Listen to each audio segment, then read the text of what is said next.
অসমৰ লোককলা অসমৰ সংস্কৃতিক আমি বিশ্বৰ দৰবাৰলৈ লৈ যাম আৰু অসমৰ গৌৰৱ অসমৰ পৰম্পৰাৰ বিষয়ে বিশ্বই জানিব পাৰিব। আজি ৰংঘৰৰ আকৃতিকাৰ সেই পবিত্ৰ এক মঞ্চৰ সন্মুখত আমি সকলোৱে বিহু নৃত্য প্ৰদৰ্শন কৰিম। অহাকালি আৰু দুগুণ উৎসাহেৰে আমি এই বিহু নৃত্য প্ৰদৰ্শন কৰিম। জাতিৰ আমি মান আৰু মৰ্যাদাক এক নতুন দিগন্তলৈ লৈ যাম। মই মোৰ অন্তৰৰ গভীৰতম কোণৰ পৰা আজিৰ আমাৰ এই অনুষ্ঠানত আহা আৰু আজি দুমাহ ধৰি কষ্ট কৰি থকা প্ৰতিগৰাকী বিহু আৰু বিহুৱতীলৈ মই ধন্যবাদ আৰু কৃতজ্ঞতা জ্ঞাপন কৰিছোঁ।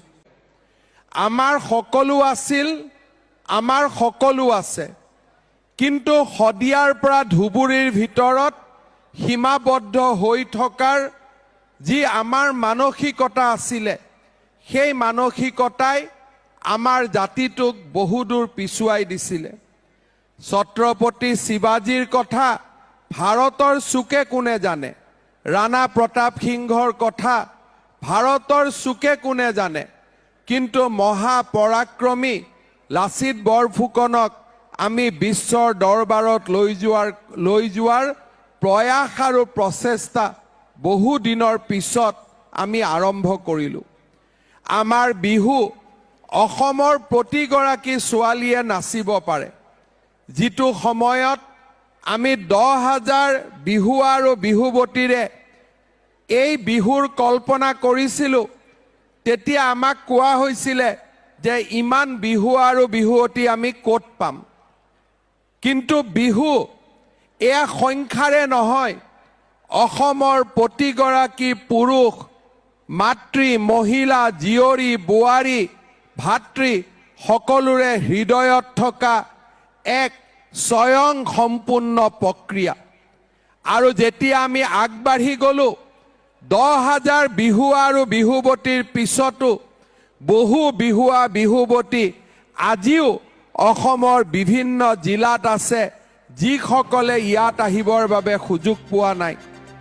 মই তেওঁলোকক প্ৰতিশ্ৰুতি দিছোঁ যে কোনোবা এটা দিন আমাৰ মাজত আহিব, আমাৰ এখন ডাঙৰ খেলপথাৰ হ'ব, যিটো দিনা আমি 25,000 বিহুৱা বিহুৱতীক লৈ আমি আকৌ কোনোবা এটা দিনা আমি ইয়াতে সমবেত হ'ম। অসমৰ লোককলা অসমৰ সংস্কৃতিক আমি বিশ্বৰ দৰবাৰলৈ লৈ যাম আৰু অসমৰ গৌৰৱ অসমৰ পৰম্পৰাৰ বিষয়ে বিশ্বই জানিব পাৰিব।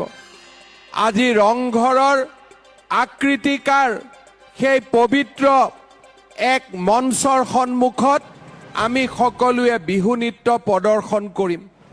অহাকালি আৰু দুগুণ উৎসাহেৰে আমি এই বিহু নৃত্য প্ৰদৰ্শন কৰিম। জাতিৰ আমি মান আৰু মৰ্যাদাক এক নতুন দিগন্তলৈ লৈ